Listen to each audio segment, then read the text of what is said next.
Olá, este é o Sindicato em Ação, um programa da TV Científico RS em parceria com a TV Urbana.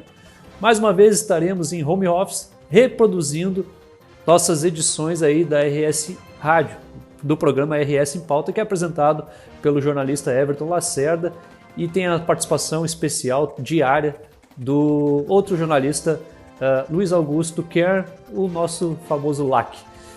Bom, nesse programa de hoje, pessoal, eu separei duas edições. Numa delas a gente vai estar entrevistando o subsecretário da Receita Estadual, Ricardo Neves Pereira, uma entrevista muito importante que tem demonstrado um projeto bem bacana que está sendo feito aí pela Receita Estadual, não só por conta da pandemia do coronavírus, mas também um projeto que visa no longo prazo melhorar bastante a situação da tributação do estado do Rio Grande do Sul, especialmente para os contribuintes. E a outra edição é uma conversa, um bate-papo descontraído que nós fizemos, inspirados aí numa brincadeira, né, sobre a Anitta, cantora famosa aí do Brasil, que está fazendo uma série de lives falando sobre conceitos relacionados à política que muitas vezes não são muito bem compreendidos pela grande maioria da população.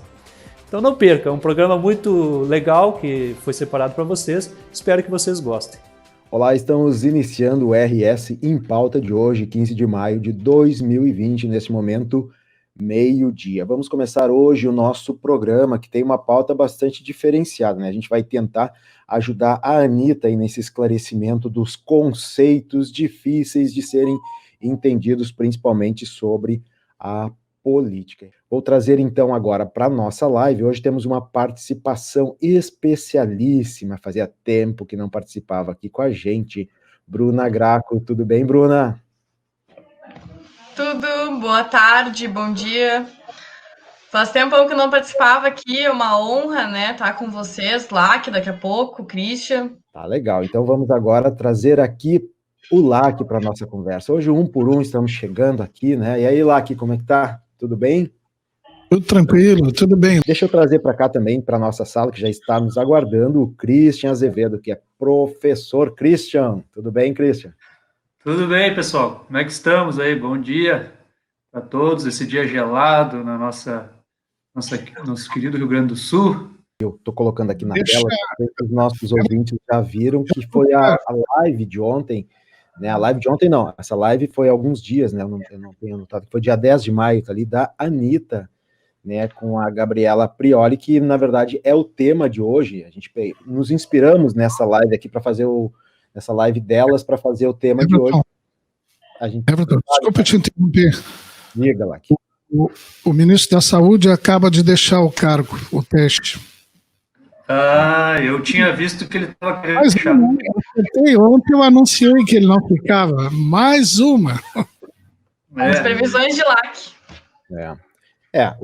A partir daquele momento, né, lá que o ministro, que o presidente começou a anunciar medidas sem falar com o ministro, e o ministro fica sabendo ao vivo por outros, é uma situação bastante desrespeitosa, né, vexatória para qualquer ministro, para qualquer profissional da área. O caminho que está indo aí o nosso governo, o nosso país, não tá fácil, gente. Sabe o que me surpreende, Everton, antes de tu entrar na pauta aí, é que ontem, ouvindo a entrevista do Lazier, ele comentou algo que até tu questionou ele, os ouvintes também questionaram, assim, como assim não sabia, como assim se decepcionou com o Bolsonaro? A mesma coisa é o ministro Taixe, como assim? Não sabia que o presidente era desse jeito, desse modo? Eu acho que, e está relacionado com o assunto do programa de hoje, eu acho que o brasileiro tem um mau hábito, ou não tem um bom hábito, de acompanhar melhor a política. Ele fica acompanhando a política de forma passiva, né? Não é passional, é passiva. Ou seja, atualmente as pessoas que entram no debate político, elas estão muito em cima daquilo que elas recebem por WhatsApp. E aquilo que elas recebem por WhatsApp, grande parte é fake news. Eu fui vítima de fake news, podemos até comentar no programa aqui hoje. Fui matéria, inclusive, de grandes jornais do Brasil, porque fui vítima de uma fake news na época da campanha eleitoral. E eu tenho como dizer, senti na pele o quanto existe uma organização por trás desse envio da desinformação. E muita gente hoje que está se inserindo no debate político se está se inserindo de forma desinformada, porque não vai atrás, não busca as informações. Tudo aquilo que ela tem de informações são informações equivocadas que chegam de forma passiva, que ela recebe no celular dela, no WhatsApp. Esse é o tema, Christian, que a gente tem que debater hoje. A questão do não busca é uma questão também bastante complicada, né? O não busca, porque a gente tem que também entender como funciona a vida dos brasileiros, né? Se pegar os trabalhadores brasileiros, eles ficam o tempo todo em cima de um trabalho focado 8 horas por dia, depois mais um tempão de transporte, mais os serviços de casa, e muitas vezes não conseguem estudar ou não consegue. Bom, a questão da educação no Brasil nem se fala, né? O acesso à educação formal, mas não consegue se instruir de uma forma melhor. E aí o que nós temos? Os jornais. Os jornais de grande circulação que muitas vezes não nos ajudam também. Mas aí me chama a atenção, Everton, que o Lazier, um grande comunicador, ele ter se decepcionado. Pô, imagina o cidadão comum, então. O Sérgio Moro se decepcionou, o Taixe agora se decepcionou. Poxa, essa gente está envolvida em política, eles não sabiam o jeito de ser do nosso presidente? Não, é verdade. Essa pergunta de hoje foi da Lourdes, né, na Maria de Lourdes, que o senador, inclusive, acusou, assim, ao vivo, tá lá no vídeo, que foi uma pergunta dura, sim, foi uma pergunta bastante dura, mas muito bem colocada, né? Não tem como deixar de perguntar para um senador quando ele diz, olha, nós estamos... Contra o PT, todos eles sabiam, mas era união por uma razão só, que era contra o PT. E aí, lá, que a gente volta para o nosso tema de novo. Eu tô controlando que nós estamos ficar no nosso tema, tá? Que eu te diria e provocaria que não era só contra o PT, mas contra a esquerda, contra o tempo todo, contra o PT, contra a esquerda e contra o comunismo. O PT, partilhando... Aqui vou compartilhar. Movimentar o que tu movimentar aí vai aparecer na tela, tá bem? Já movimentei, tá ali, ó. Ministro da Saúde, Nelson Taixe, pede demissão. A Folha de São Paulo, e como diz o Bolsonaro, se a Folha aplica, todos replicam. Quando elas fazem essa live, qual é a posição que eu assisti? Eu acabei assistindo toda. Nesse ponto, Lac e Bruna, nós estamos perdendo para as fake news. E colegas jornalistas de todo o Brasil que estejam nos assistindo ou que nos assistam a gravação desse vídeo depois ou nos ouvindo aí pelo aplicativo da RS Rádio. Nós estamos perdendo para as fake news. Então, talvez a gente tenha que, sim, aprender a se comunicar um pouquinho mais no sentido de conceitos. É claro que nem em todo momento a gente pode fazer uma matéria e está toda hora traduzindo um conceito. Mas como fazer para que o cidadão sabe que a realidade dos brasileiros é assim, gente. Nem todo mundo tem tempo. A área do ensino médio não é das melhores. Falta investimento em educação no Brasil, né? Então, vamos voltar à questão do conceito. Como a gente iria explicar para as pessoas... Pessoal, essa parte de esquerda e direita, o Christian acha que isso é bastante complicado, com toda razão, é muito complicado, porque por mais que nós 4 aqui saibamos o que é, ele pode ter uma nuance diferente do que é esquerda e direita, principalmente se nós formos colocar isso ao longo do tempo. Eu vou dar um pitaco inicial, depois passo para o grupo. Primeira coisa a se entender é que direita e esquerda são denominações, termos que surgiram após a Revolução Francesa. Do lado direito do parlamento, da Assembleia Legislativa lá da época, do lado direito sentavam as pessoas que eram os aristocratas, os donos de terra, os poderosos. E da esquerda, no lado da esquerda, sentavam os pobres, as prostitutas, os trabalhadores. Por aqui começa a discussão mundial e histórica do que é direita e esquerda. Do lado da direita, no parlamento, na Assembleia Francesa, em 1789, eu acho, do lado da direita, os poderosos. Do lado da esquerda, os fracos, pobres trabalhadores, e do outro lado, os donos das terras. Esses termos vieram de lá e são usados até hoje. Lá que está correto. A origem dos termos é exatamente na Revolução Francesa. E tinha o pessoal do centro, que seria a planície, né, que era ligado mais aos financistas, né, que seria uma espécie de banco da época. Na verdade, não muda muito do que a gente tem hoje, né, o Centrão lá dominando dentro do Congresso Nacional. Isso aí era o órgão, né, que votava as leis. E como o nome diz, legislativo. Até hoje nós temos, no nível municipal, aqui no Brasil, falando em termos de Brasil, no nível municipal, as câmaras de vereadores, que votam as leis. Nós temos no nível estadual, junto ao governador do estado, né, temos Eduardo Leite, que é chefe do Poder Executivo, temos a Assembleia Legislativa, que também vota as leis, é o parlamento, é o legislativo em nível estadual, e na União nós temos o chefe do Poder Executivo, que é o Jair Bolsonaro, e temos o Legislativo, que aí é formado por duas casas. Na União, lá em Brasília, são duas casas do Legislativo. É o Senado e a Câmara Federal. E os dois juntos a gente chama de Congresso Nacional. O Senado é como se fosse aquele órgão dos mais sábios, dos mais antigos dentro da política, digamos assim, até porque eles têm um mandato mais prolongado, de 8 anos. Já na Câmara, troca de 4 em 4 anos. O Senado tem um número bem menor, e o nome Senado aí é mais antigo, né? Vem lá da República Romana. Os senadores, que era aquele órgão também que controlava o poder primeiro foi cônsul, depois virou o imperador de Roma, né? Cristian, sim. Tu estás ampliando bastante, assim, já está indo para outra questão de explicação de como são os entes nacionais, né, os subníveis, enfim, mas ainda eu gostaria que a gente ficasse ainda nessa questão de esquerda. A gente não trabalhamos ainda de esquerda porque não falamos na direita ainda, né? Essa questão que algumas pessoas confundem, inclusive, só para vocês, passo a palavra já. Eu já vi uma pessoa ela confundindo que ele não sabia o que era esquerda, direita, situação ou oposição.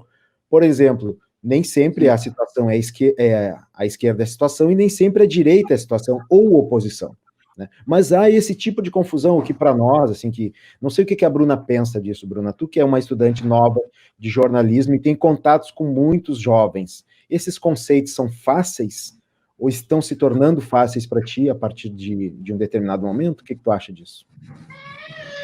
Eu acho que é muito complexo explicar política para o pessoal que não tem instrução básica. Quando eu penso nisso, eu penso como eu explicaria para uma senhora que conversa comigo no ônibus e está falando uma coisa que ela não entende. Como eu resumiria isso para ela? É muito difícil parar para explicar todos os poderes e tudo. Então, o que eu tenho feito durante esse isolamento? Eu tenho começado a fazer resumos para entender o que os poderes, como eles funcionam, para entender a linha presidencial, para entender de onde vem esse conceito. Por que as pessoas se apegaram tanto a esses direita e esquerda, sabe? Eu acho que a gente precisa voltar nisso e reestudar, ver como é que é, porque na escola a gente não dá bola para essas coisas. Não sei vocês, mas eu duvido que vocês tenham prestado 100% de atenção se não fosse para passar numa prova, sabe? Se não fosse para, eu vou passar no vestibular e é isso, mas a gente tem que levar isso para a vida. Então, esse debate da Anitta com a Gabriela, ele tem um fundamento muito grande, porque é o seguinte, a Anitta é uma menina, né? Ela tem 20 e poucos anos, ela é funkeira, ela vem de uma realidade da periferia e ela também não entende, ela é artista. O momento que ela chega e fala, gente, eu não sei, e ela debate com uma mestre, né, em direito, uma advogada, ela amplia esse debate e leva para outras pessoas que não entendem, como aquela senhora do ônibus que eu falei no início. Então, jovens, pessoas que gostam da Anitta, senhoras, crianças que, mãe, a Anitta tá falando, porque a Anitta tem um show só para crianças, né? A gente abre esse debate, e eu acho que é isso que a internet precisa mais. Abrir isso, perguntar sobre isso, eu acho que tem um trator passando agora. Entendeu? Eu acho que esse debate de live e falar sobre isso é muito bom. Essa questão de esquerda e direita, voltando, né, eu tinha perguntado, ela surgiu muito, vocês podem ver, antes, sei lá, anos 90, anos 2000, não se falava em direita e esquerda. Quem falava em esquerda era muito o PT. O PT falava muito em esquerda, que era um partido de esquerda, que apoiava as causas da esquerda. E tu não via ninguém se declarar de direita. Ninguém se dizia, eu sou de direita. Claro, tem exceções, mas não era essa coisa disseminada que nós temos hoje na população. Até entre jovens, que recém estão se inserindo aí no mercado de trabalho, se posicionando, eu sou de direita. Isso não existia. Eu até me perguntava, poxa, eu fiz faculdade de Ciências Sociais na URGS, né? Se falava tanto esquerda, direita, esses conceitos, mas a gente não via no dia a dia alguém de direita, era só pessoas de esquerda. Mas é todo mundo de esquerda, só existe esquerda ou não esquerda. E, no entanto, pós-governos do PT, eu digo anos 2010, começou a surgir essa questão de ser de direita.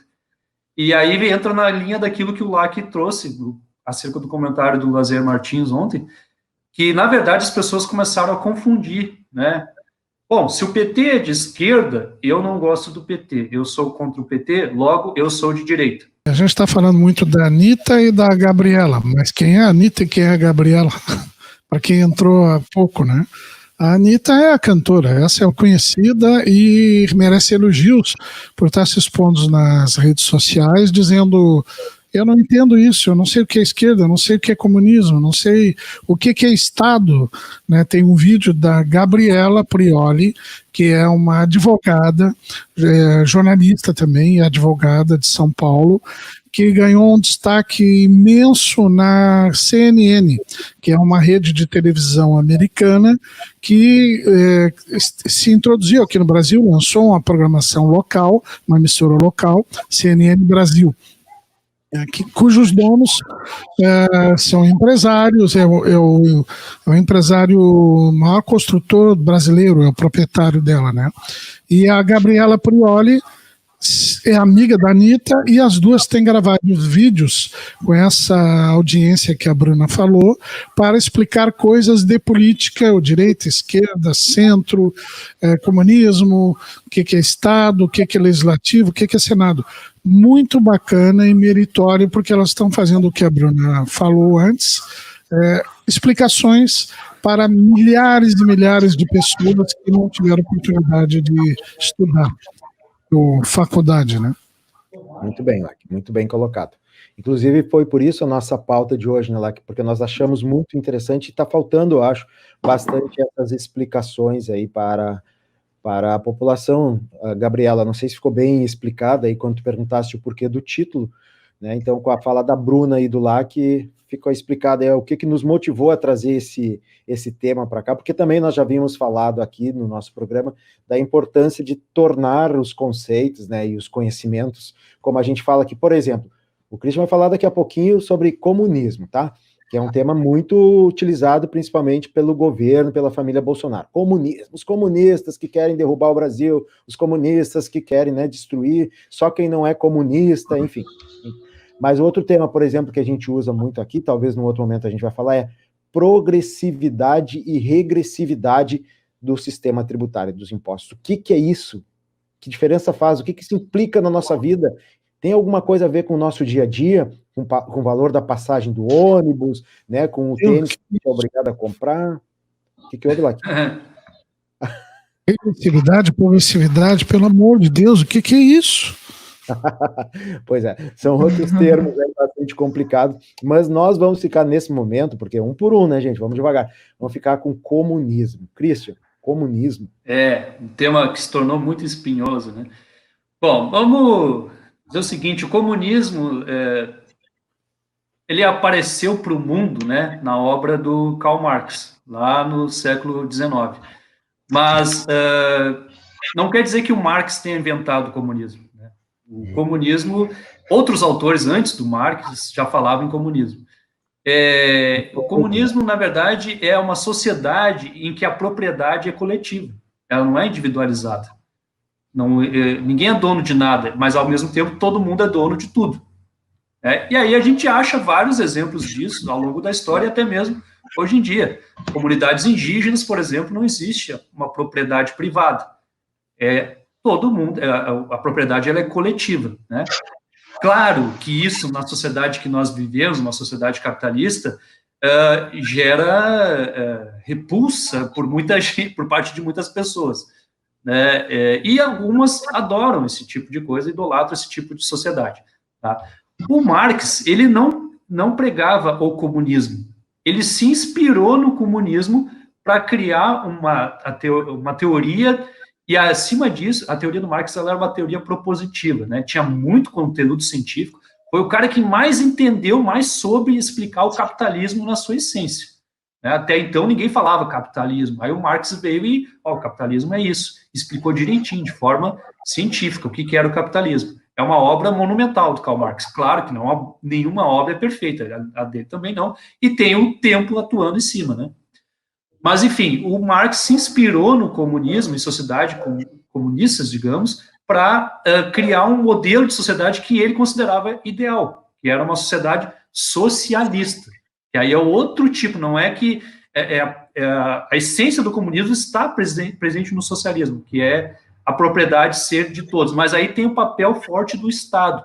O Estado entra como sendo um representante de todos, do povo como um todo.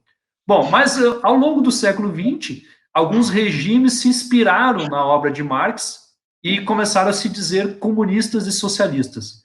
E foram implantadas algumas ditaduras, como, por exemplo, na União Soviética. A União Soviética tem a história dos czares, né? Em 1917 teve a Revolução, que tirou os czares. Os czares eram como se fossem reis da Rússia.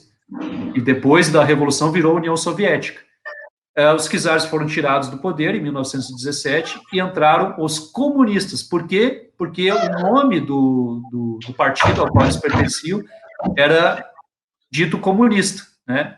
O Partido Bolchevique.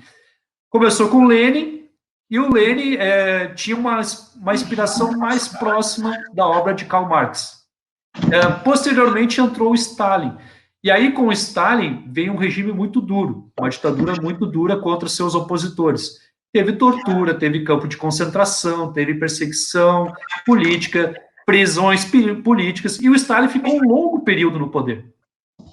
Bom, em 1959, estoura a Revolução Cubana, que tinha o apoio da União Soviética, e ainda sob o regime stalinista, inspiração stalinista, e isso à porta dos Estados Unidos. E aí começa e os Estados Unidos estavam em plena Guerra Fria com a União Soviética. O que é Guerra Fria com a União Soviética? Eles tinham a bomba atômica, cada um tinha uma bomba atômica, faziam ameaças veladas, muitas vezes não veladas, mas nunca entravam em guerra. E isso teve uma repercussão enorme no mundo, porque cada um queria expandir sua margem de influência. Os Estados Unidos querendo expandir a margem de influência dele, uma inspiração capitalista, um regime capitalista, e a União Soviética queria expandir a margem de influência dela com um regime socialista. Cristiano, deixa eu só fazer um intervalo aqui na tua fala, tá? Mas bastante coisa. Assim. Te peço para te não perder o controle. Eu sei, tu é um professor e tem um conhecimento bastante aprofundado, que nos honra a tua presença sempre aqui por causa disso. Mas eu quero trazer aqui, a gente já estourou o nosso tempo, mas hoje é sexta-feira, né, gente? E o assunto está tão bom aqui, que eu acho que a gente vai conversando aí, enquanto quiserem estar conosco. O Gustavo Andrade perguntou se a Anitta vai entrar, não está entendendo nada. Olha, Gustavo, eu não sei se a Anitta vai entrar, mas se ela quiser, ela entra aqui na nossa live, é só a hora que ela quiser. Brincadeira, tá? Não vai entrar, não. O comentário, a Bruna e o há pouco é sobre a live que ela fez. Mas eu queria trazer aqui um outro comentário do Cláudio Graziano, bem bacana, que ele colocou na tela aqui, mas antes de explicar, Gabriela, viu que eu coloquei ali na tela, naquela hora ali, olha aqui, ó. Gabriela, olha aqui que eu coloquei na tela. Talvez o Christian estava falando, nem entendeu o que é isso que entrou, mas tem a ver com... Não, eu achei que fosse um erro aí. Ontem a Katy Perry e o Drake, Quase Pirei. Então, eu não conheço eles, Gabriela, mas tá aí, em tua homenagem que está nos assistindo, tá na tela. Talvez a Bruna conheça. A Katy Perry eu conheço. Katy Perry eu conheço. Olha só o comentário aqui do Cláudio Graziano, bem interessante. Há vários pontos em comum entre cristianismo e comunismo, principalmente na questão de atenção e respeito ao próximo. Christian, eu sei que tu estavas com um pensamento e conduzindo muito bem, mas se tu quiser, o que lá quer falar também, mas tem esse ponto aí, somando ao que o Cláudio Graziano traz, faz uma colocação muito boa, eu colocaria para o comentário de vocês assim, olha, ele surge com cristianismo, comunismo, ele faz esse link. Lembra que foi feito um link há pouco tempo do nazismo ser de esquerda, e aí ficou aquele conceito, bom, mas nazismo é de esquerda ou nazismo é de direita? Lembra? Nazismo, esquerda, direita, Sim. cristianismo, comunismo. Olavo de Carvalho, né? Mais uma do Olavo de Carvalho. Mas o nazismo, só abrindo parênteses, o nazismo é claramente de direita, e isso os próprios alemães falam, o governo alemão, a embaixada alemã se manifestou contestando essa fake news que surgiu aí pelo Olavo de Carvalho. Pelo simples fato de que o nazismo, ele combateu o comunismo, ele perseguiu, prendeu, matou comunistas à torta e à direita, dentro do Partido Comunista dentro da Alemanha. Então não faz sentido falar que era de esquerda. Também não faz sentido falar de esquerda, novamente, porque o nazismo ele teve uma grande aliança com a burguesia industrial alemã, até para impulsionar a indústria armamentista para a Segunda Guerra Mundial. Tá? Mas eu só quero terminar o meu fio da meada que eu vinha trazendo, que é a questão cubana. Só lembra que o que a Carla está comentando e que está aí na tela, tá muito legal. Ela diz assim, ó, bom dia, já que hoje o programa é para facilitar o entendimento, bom lembrar que Marx se preocupa com a luta de classes, beneficiar a população. Christian é ótimo, mas permanece técnico ainda para quem não tem esses conhecimentos. Aí, Christian, vamos lá, Christian. Eu aceito a crítica da Carla, mas eu também quero fazer uma ressalva aqui que é pouco tempo que a gente tem para falar assuntos muito amplos e muito complexos. Né? Mas sim, o Marx ele tinha toda uma obra voltada ao proletariado, que o proletariado era os operários que trabalhavam nas indústrias lá no início ainda da Revolução Industrial, né? Que eram muito explorados, aí vem todo o conceito de mais-valia, entramos em outra seara que não vale a pena, mas tem bastante assunto sobre isso. Mas o que eu estava falando na questão cubana, que foi muito determinante do que aconteceu no Brasil posteriormente, e aí como os Estados Unidos estavam tentando ampliar a margem de influência dele, o Brasil se tornou um alvo. E isso é comprovado por documentos da CIA, que recentemente foram liberados, né? Os Estados Unidos esteve por trás do golpe de 1964, né? Porque como justificativa para evitar o avanço da margem de influência da União Soviética. E o episódio em Cuba causou grande frisson, grande preocupação no exército brasileiro, como se pudesse também acontecer no Brasil. E de fato, isso a gente tem que dizer, de fato, alguns grupos queriam que isso acontecesse. Queriam que realmente o Brasil se tornasse uma Cuba. Tá? Não nego isso, existe realmente isso, mas eram grupos pequenos, grupos com pouca influência, e não dá para afirmar que o presidente João Goulart estivesse aliado a esses grupos. Por mais que apontem indício aqui e lá, não dá para afirmar categoricamente que houvesse realmente essa vinculação do João Goulart, que era o presidente na época do Brasil, na época de 64, com partidos comunistas ou revolução comunista, o que seja. Tá? E o que aconteceu foi que em 64 teve essa influência, cadê a Anitta? Teve essa influência dos Estados Unidos no sentido de uma doutrinação. Tinha vídeos, tem um livro muito interessante que fala sobre isso, que é O Verão de 1964. Tinha vídeos que os Estados Unidos produzia e mandava para o exército brasileiro, para os oficiais, para os soldados assistirem esses vídeos, doutrinando, né, ou passando uma visão má, associando a União Soviética a algo ruim, associando o comunismo a uma praga, a algo que, até um sentido terrorista. Isso entrou no imaginário não só do exército, mas também da população, de grande parte da população. Entrou de uma forma que virou quase que um pecado se falar em ser comunista. E depois, com a ditadura militar instalada, vários grupos ainda tentavam fazer esse tipo de ação comunista, digamos, e a questão se acirrou.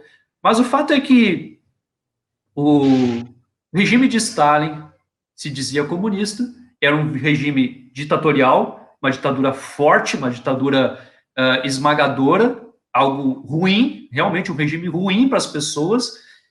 E quem era contra comunismo e socialismo acabou vinculando comunismo e socialismo, esqueceu totalmente da obra de Marx, e acabou vinculando comunismo e socialismo ao regime de Stalin. E mais do que isso, teve também a questão da China. China também tinha um regime comunista, até hoje tem, né, que se diz comunista. Gabriela, com esse título geral, acho que a Anitta tá na live. A nossa intenção não era enganar ninguém, tá? Mas ela tá na live, tá em espírito com a gente, porque nós gostamos da live dela e da Gabriela, e porque foi no sentido de algo que nós vemos falando aqui, mas a gente não consegue fazer, tá? Nós não temos a pretensão de conseguir fazer o que elas conseguem, nem tanto pela audiência que ela tem, maravilhosa, quanto pelo estilo, né? Que bom, mas assim, ó, que bom que a Anitta está fazendo esse tipo de programa. Vamos pensar e vamos debater os conceitos que estão aí na política brasileira para a gente não ser enganado. Tem muita gente sendo enganada, gente. Tem muita gente sendo enganada por interesses, ou como dizia o velho Brizola, né, lá, que por interesses difusos. Tem gente usando o nome do povo aí para dizer, olha, vamos fazer porque o povo precisa, o povo, olha, estão enganando, hein? Tem lobo em pele de cordeiro aí. Então vamos aprender os conceitos. Eu já vi tanta coisa nessa vida. Nasci em 1928. Um ano depois, estourou a terrível crise de 29. Só que eu sou gaúcho e não me abalo por qualquer coisa. Eu sigo em frente. Depois veio a Revolução de 30, a Segunda Guerra, dezenas de planos econômicos e 8 moedas diferentes. Ao longo desses 90 anos, eu segui firme na minha missão. Inovar sempre para apoiar o desenvolvimento da nossa gente. Eu já vi tanta coisa nessa vida. E é por isso que eu digo, não existe desafio no mundo capaz de dobrar o povo do Rio Grande. Banrisul, 90 anos de uma grande história. Olá pessoal, estamos ao vivo, agora iniciando o RS em Pauta desta segunda-feira, 18 de maio de 2020. Eu sou o jornalista Everton Lacerda e faço a apresentação aqui do programa de segunda a sexta nos canais da RS Rádio, no aplicativo para Android, no YouTube, no Facebook, e também o sinal da nossa rádio, da nossa programação é transmitido pelo site do Sindifisco RS e também da RS Rádio, www.rsradio.com.br. Bem, o nosso programa de hoje tem uma pauta especial, que é a Receita 2030. Nós vamos conversar com o subsecretário da Receita Estadual, Ricardo Neves Pereira, que já está nos aguardando aqui, eu trago para a tela neste momento. Olá, Ricardo, tudo bem? Olá, Everton, bom dia a todos os ouvintes e telespectadores aí da Rádio RS. É um prazer estar com vocês aqui. Que bom, Ricardo, a tua participação foi muito anunciada e eu tenho certeza que muito esperada aqui pelos colegas, tanto teus colegas mesmo da Receita Estadual, né, que já demonstraram aqui nos comentários ter um respeito e uma admiração muito grande pelo teu trabalho, assim como também os colegas do Fisco Estadual em todo o Brasil, né, a equipe da FENAFisco também já está divulgando a informação, né, e tenho certeza que vão nos acompanhar por aqui também. Eu vou trazer, Ricardo, para participar conosco desta live de hoje, o jornalista Luiz Augusto Kern, que participa diariamente aqui no nosso programa de segunda a sexta e faz os comentários políticos. Bem-vindo, Lac, tudo bem contigo? Bom dia, Everton, tudo bem? Bom dia, Ricardo. Bom dia, Lac. Então, Ricardo, antes da gente entrar nessa live aqui, nós vínhamos conversando até, eu gostaria de retomar, porque tu tens uma leitura muito interessante dessa questão que nós estamos vivendo atualmente, né, desta situação. Antes de nós entrar na pauta direto, né, que a gente vai chegar nela, que é o projeto do Receita 2030, queria que tu comentasse um pouquinho conosco sobre essa tua leitura que tu fizeste comigo, agora antes, em off, antes da gente iniciar, sobre esse teletrabalho, né, tu, inclusive tem uma diferença que tu percebe muito importante sobre o teletrabalho e o home office. Queria que falasse um pouquinho sobre isso. Não, a gente estava conversando um pouquinho, né, Everton, sobre a questão da diferença entre teletrabalho e home office. O teletrabalho, no momento, ele está sendo uma atividade forçada, né, em função das questões de pandemia. Não existe ainda um planejamento efetivo de como nós vamos estruturar o que nós chamaríamos de home office. O home office vão ter alguns critérios, algumas regras específicas, com metas, entregas de resultado e assim por diante. Hoje, eu estava conversando, né, a gente inicia o trabalho às 8h30 da manhã e a gente tem uma reunião aqui toda manhã, às 8h30 da manhã, eu entro com o subsecretário Crivellari, o subsecretário Edson André, o Eduardo Eger, para planejar as ações do dia. Mas houve uma mudança, a gente está em teletrabalho, fazendo as mesmas coisas que fazíamos no trabalho integral, né? E eu passo o tempo inteiro na frente do microcomputador. Então, é um trabalho à distância, com uma atuação em tempo integral na frente do computador. E já no home office, a gente vai ter um planejamento para entrega de resultado. Então, tu vai ter uma flexibilidade um pouco maior na tua alocação do teu tempo, né? Pelo menos é o que eu estou imaginando. Mas são processos, Everton, de amadurecimento que nós temos como instituição. Acho que a pandemia veio a acelerar um pouco essa discussão e a gente está avançando e eu acho que vamos chegar num modelo muito bom para toda a sociedade, especialmente para a Receita Estadual. Claro que isso depende também, né, Ricardo, muito do tipo de trabalho de cada um, né? Exatamente o que cada um tem que entregar e o quanto é necessário.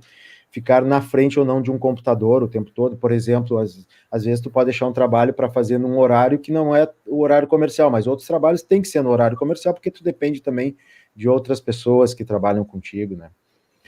Sim, então as reuniões que tu tem que fazer, né, necessariamente tem um horário específico. Agora, uma entrega específica, tu pode programar durante o dia, em que momento vai fazer aquele que seja mais adequado, até para a tua concentração e assim por diante. Ricardo, e outra coisa que nós falamos também, que daí tu casualmente levasse para o nosso tema principal de hoje, foi a citação, né, do Domenico De Masi, um sociólogo italiano, professor que também esteve aqui no Brasil, fez algumas palestras, deu aulas aqui no Brasil, inclusive criou uma escola, mas ele tem uma publicação chamada Ócio Criativo, né? Ele falava ele conta da possibilidade de se trabalhar em momentos de que seria chamado de ócio, mas é um ócio que para algumas pessoas podem trabalhar e inclusive servir em alguns momentos de inspiração, né? Sobre isso. E aí nós chegamos na pauta do Receita 2030. Até o pessoal pergunta, né, como é que surgiu a ideia do 2030, né, alguns colegas a gente vinha discutindo, o secretário lançou um desafio lá no início da gestão junto com o governador para a gente criar um plano, um projeto, e a gente vinha se deparando como estruturar esse projeto. E o Receita 2030 foi um pouco fruto ou resultado desse ócio criativo que eu tive em alguns momentos de lazer e de relaxamento. Eu estava no interior, né, em alguma, né, descansando numa rede e tal, e pensando como é que a gente poderia estruturar, e daí surgiu essa ideia do Receita 2030, que vem ao encontro dessa nossa visão de futuro, né, de que a nossa estrutura está cada vez mais digitalizada, e nós todos vamos acabar trabalhando com essa evolução aí, vamos dizer. Uhum. Ricardo, antes da gente entrar, não, já estamos na pauta, então, agora do Receita 2030, através desse link que fizemos no início da nossa live aqui sobre o trabalho criativo, né, e sobre o ócio criativo, e sobre o home office, o teletrabalho, momento que muitos brasileiros estão passando nesta situação agora. Então, para a gente entrar mais focado no Receita 2030, né, eu queria fazer uma leitura, se tu me permitir um minutinho, que é desse texto, que eu vou deixar em tela aqui para quem nos acompanha também pelas redes sociais. Deixa eu colocar aqui na tela, aqui. E eu vou ler também um trechinho do texto aqui, né, que é do projeto Receita 2030, rumo à Receita Digital, para que os nossos ouvintes da RS Rádio, que estão nos acompanhando pelo aplicativo e pelo site, sem os vídeos, possam também acompanhar. Então, Receita 2030 é um conjunto de 30 medidas para a modernização da administração tributária do Rio Grande do Sul, e ele foi apresentado pelo governo no dia 10 de junho de 2019 no Tecnopuc, em Porto Alegre. As iniciativas denominadas Receita 2030 rumo à Receita Digital são decorrentes do decreto de 2 de janeiro que estabeleceu a necessidade de otimização e eficiência da arrecadação. e fazem parte do processo de recuperação fiscal e de promoção do desenvolvimento. Então, Ricardo, eu li esses 2 primeiros parágrafos, não vou ler todos, porque o projeto 2030 está todo na tua cabeça. Eu gostaria que tu falasse um pouquinho de forma mais ampla, antes de a gente entrar em pontos específicos dele, sobre o projeto. Eu acho que, só para reforçar sobre essa questão do projeto e da necessidade de modernização, é importante a gente trazer alguns elementos que vêm das administrações tributárias internacionais, né? Nós temos algumas referências, como o CIAT, que é o Centro Interamericano de Administrações Tributárias, a própria OCDE, né, que é a Organização para Estados, né, para a Cooperação do Desenvolvimento Econômico dos Estados, que tem trazido algumas recomendações de como as administrações tributárias devem atuar nesse século XXI, nesse contexto novo em que a sociedade clama por mais simplificação, né, por mais simplicidade nos seus processos. Eu acho que o norte do nosso Receita 2030 tem a ver com isso, a gente criar bases para que, à medida que formos avançando, a Receita Estadual se adeque a essa nova realidade de buscar um processo muito claro, muito eficiente e muito simples para a sociedade como um todo, especialmente para as empresas, né? Então, eu posso reforçar aqui o que a organização, o OCDE tem trabalhado. Eles dizem que, isso está no contexto do Receita 2030, dizem que um dos grandes entraves que existe na sociedade para o empreendedor, para que as empresas possam crescer, é a incerteza tributária, a insegurança jurídica com relação à tributação. Então, eu estou falando isso e reforçando esse ponto especificamente, porque é um dos pilares que a gente está trabalhando, que é trazer para o contribuinte uma maior segurança jurídica, uma maior certeza tributária nas operações que eles realizam. Então, logo no início desse texto que tu estavas apresentando, a gente tem dos eixos que a gente trabalha, que é o de simplificação das obrigações acessórias, né?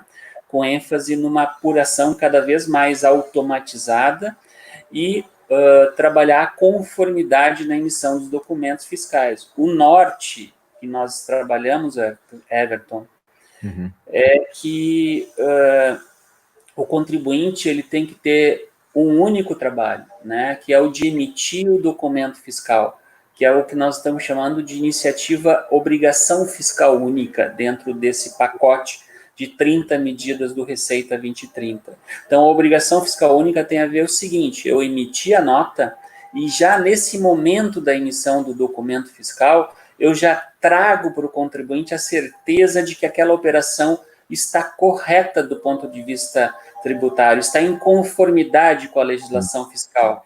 Isso aí diminui o risco fiscal de alguém, e não é nenhuma crítica, porque o nosso trabalho é vinculado, o nosso trabalho é correto do ponto de vista de aplicação da legislação, mas no mundo de hoje, no século XXI, com a tecnologia que a gente tem existente hoje, não tem mais sentido a gente deixar uma insegurança de quase 5 anos para um contribuinte para que ele saiba se aquela operação dele foi correta ou não. Tem que ser no momento que ele fez a operação. Naquele momento, nós já temos que traduzir para ele essa certeza tributária. Então, um dos projetos que a gente tem trabalhado fortemente é o do conformidade tributária, que é o compliance, em que nós vamos criar uma base de regras tributárias, de preferência, em algum momento do futuro, nós vamos pactuar com os setores econômicos, pactuar as regras e dizer, se vocês seguirem essas regras aqui, nós já vamos dar um selo de validade, um selo de conformidade. Eu acho que essa é a grande ruptura para esse modelo novo de FIS.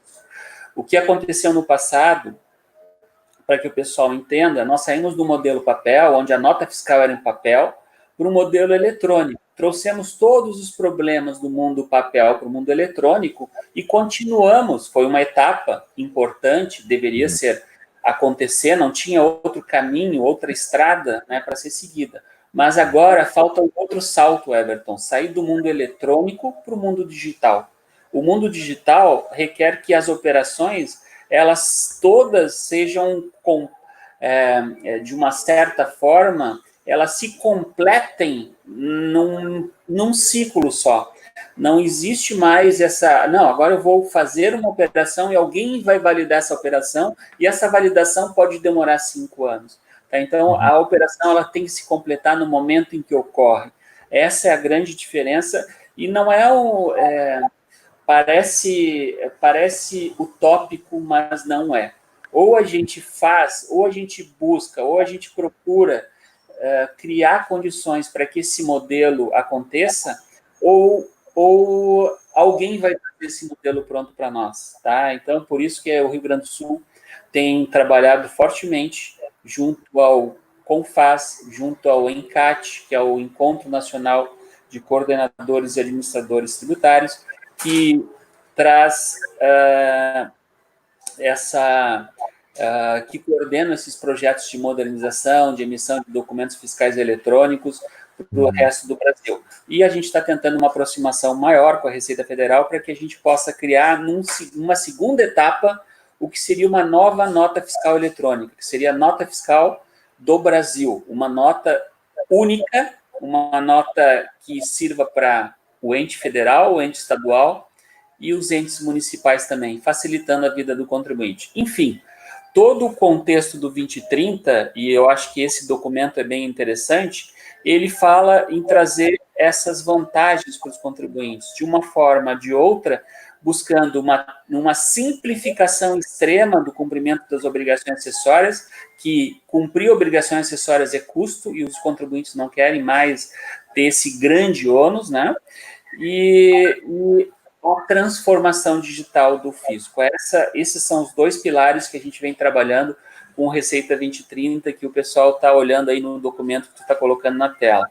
Então, vamos trabalhar com empresas para facilitar a emissão de documentos pelas micro e pequenas empresas, inclusive estamos com uma parceria com o Sebrae agora, nacional, criando um projeto chamado Nota Fiscal Fácil. Esse Nota Fiscal Fácil, coordenado pelo colega Vinícius, né, tem um condão aí de abstrair toda a complexidade da legislação tributária para aquele pequeno, para aquele médio contribuinte, para o transportador autônomo, para o produtor primário, que não quer ter essa preocupação de que se a legislação está correta ou não, ele quer vender o produto dele, ele quer que aquela operação seja resolutiva do ponto de vista tributário. É isso que a gente está trabalhando. E existem outros elementos também nesse processo do 2030, né, de trabalhar uma melhoria nesse diálogo do fisco com o contribuinte, trabalhar uma relação um pouco mais aberta, dá mais transparência ao que a gente faz, e a gente está conseguindo avançar muito desde 2019 nesse sentido. Agora, às 10 horas, 11 horas, eu estava com o pessoal da Fiergs, e estamos desenvolvendo com a Fiergs um projeto chamado Desenvolve RS. Também é uma iniciativa do 2030 e para cada um dos segmentos econômicos, a gente vai criar setores específicos, né, comitês específicos, para, ao invés de trabalharmos de forma reativa, aguardando demandas da sociedade, aguardando demandas do setor econômico, nós, com a nossa equipe da Divisão de Estudos Econômicos, projeto que está sendo coordenado pelo colega Giovanni Padilha, que esteve agora há pouco tempo aqui também na Rádio RS, né? Participou conosco. O Giovanni Padilha, que está coordenando esse trabalho junto com a Divisão de Estudos Econômicos, para que nós possamos fazer um grande raio-x dos vários setores, identificar oportunidades, não só do desenvolvimento econômico do Estado, para propor políticas tributárias adequadas, mas também políticas que impactem positivamente na arrecadação do Estado. É isso que nós estamos trabalhando, é isso que nós estamos querendo também. Então, tem o Inova RS, tem toda a parte de trabalhar as questões de cidadania fiscal, de incentivar a emissão de nota, está aí a nota fiscal gaúcha, está aí o menor preço que foi lançado, que tem sido um sucesso. A gente colocou o menor preço Brasil, com o apoio do Banco Mundial, sendo usado muito fortemente agora nesse período de pandemia para consultar preço de produtos que, como, por exemplo, álcool gel, máscara, luvas, né, para que o cidadão possa acessar rapidamente essas informações e buscar preços mais competitivos, mais baratos. A gente está trabalhando muito forte com uma revisão, uma reforma tributária, estamos chamando de mini reforma tributária do ICMS, mini reforma tributária dos tributos estaduais também, justamente para dar um condão, e aqui já não é bem um furo, mas é um pouco da linha que nós estamos trabalhando, que é trazer, dentro desse nosso modelo de reforma tributária, maior competitividade para a nossa indústria e buscar uma progressividade dos tributos, né? A progressividade tem a ver com distribuir melhor a carga tributária na sociedade como um todo. Aqueles que ganham mais pagam um pouco mais de tributos, que ganham menos têm que pagar menos. Um tributo como o ICMS, que é um tributo indireto, acaba sendo um tributo regressivo, né, penalizando um pouco mais as famílias de baixa renda. E temos ações, por exemplo, de fiscalização especializada que a gente está trabalhando, né? Então, agora estou vendo aqui o meu amigo Carlos Teixeira entrando também ali num comentário. Deixa eu só ler, Ricardo, o comentário, já que tu citaste. Deixa eu ler, porque o pessoal que acompanha pelo aplicativo não consegue ler, né? Então eu faço questão. O Carlos Teixeira, que também participou conosco aqui na semana passada, eles, parabéns, Ricardo, é nosso maestro na condução da grande mudança que acontece na Receita Estadual. Está chegando mais comentários por aqui também, tá, Ricardo? Jorge Ritter de Abreu, ele diz: RS é pioneiro com a nota eletrônica. Parabéns ao subsecretário Ricardo Neves. Agora temos o Receita 2030. Todas essas iniciativas vão no sentido de modernizar a tributação, permitindo uma verdadeira reforma tributária. E que bom, Ricardo, essa notícia que tu trouxe aí em vias, né, rumo à progressividade dos tributos. A gente tem falado bastante aqui, né, nesse programa, tu sabe que é uma pauta bastante importante também para a categoria do fisco em todo o Brasil, né, a questão da progressividade. Deixa eu te fazer uma perguntinha antes, Ricardo. Em relação eu queria trazer o LAC para essa conversa, que está nos acompanhando aqui, que aquela diferenciação que tu fez entre o processo eletrônico e o processo digital seria mais ou menos naquela mesma linha que fizeram, por exemplo, na nossa área da comunicação, lá que os jornais, quando transformaram os jornais de papel, começaram aquela transformação para o jornal digital. O que era? Basicamente, eles transformaram aquele papel, aquele arquivo num PDF e largavam o PDF para que as pessoas pudessem ler. Depois isso foi melhorando aos poucos e foi tendo mais uma interação. É mais ou menos nessa linha também que tu faz essa diferença entre o eletrônico e o digital? Exatamente. Hoje o mundo da mídia mudou muito, né, nos últimos anos, né, inclusive com impactos significativos nas redações de jornais e na produção de notícias, né? Alguns veículos até ganharam mais notoriedade, como o rádio, como os veículos web, né? Como a gente está participando agora, que é muito interessante. Mas eu queria reforçar também que é isso aí. Realmente tem uma mudança muito profunda na administração tributária, que essa analogia com o mundo da mídia também é muito significativa. A gente saiu do mundo papel para o mundo eletrônico, mas a gente ainda não passou para o digital. O digital não necessitar... Tu imagina um serviço como o do Uber, né? Ele impactou fortemente o serviço dos taxistas. E é um serviço que ele se completa por si só e une as partes, não existe ele funciona como um intermediador, né? Então, acho que a administração tributária vai ter um pouco desse papel. O que vai acontecer nos próximos anos, Everton e LAC? Vai acontecer, não tenho dúvida disso. Os fiscos vão ser os responsáveis por receber todas as informações dos contribuintes e fazer a apuração das informações dos contribuintes. Dizer para o contribuinte, isso vem desde a época que a gente trabalhava um projeto chamado ICMS eletrônico. Os contribuintes vão emitir seus documentos e o fisco vai fazer o back-office fiscal. Essa que é a ideia, essa transformação digital do fisco vai fazer com que o fisco seja o responsável por produção dessas informações, desonerando as empresas que muitas vezes gastam milhões para dizer que determinada operação está em conformidade ou não. É bem comum, isso parece um absurdo, mas é isso aí. Se gasta muitas horas para cumprir uma obrigação acessória, se gastam muitas horas para poder entregar uma informação para o fisco. E o fisco vai assumir essa parte de cumprimento de obrigação, de preenchimento das declarações, o fisco gradativamente vai assumir. Eu não tenho dúvida, é um projeto que a gente chama aqui de obrigação fiscal única, apuração assistida, ele vai caminhar nessa direção. Queria ressaltar aqui o meu amigo Carlos Teixeira, que está fazendo um belíssimo trabalho, junto a uma das iniciativas que a gente tem, que é a fiscalização especializada. A gente vem desde o início de 2019 redesenhando a fiscalização, os processos de fiscalização, e o nosso líder, né, nesse projeto todo é o Carlos Teixeira, juntamente com o chefe da DFC, o colega Edson Frank, sobre a coordenação geral do nosso colega Luiz Fernando Trivellaro, que é o subsecretário específico da área.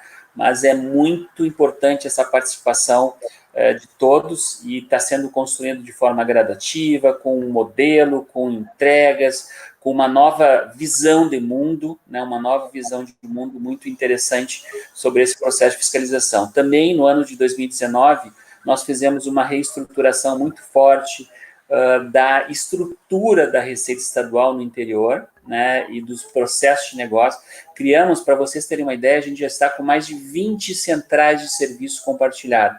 A gente considera que a Receita é uma receita só, é uma receita única. Então é isso. Espero que tenham gostado dessas duas edições do nosso RS em Pauta. Não perca, né, a próxima edição também, que vai estar muito interessante, com certeza, com um conteúdo muito importante aí para o dia a dia de cada um de nós. E também não se esqueça, né, de acessar o nosso programa nas redes sociais, YouTube, Facebook, curtir, comentar, compartilhar e principalmente se inscrever no nosso canal no YouTube e clicar no sininho para ativar as notificações. Muito obrigado pela sua audiência e até o próximo programa.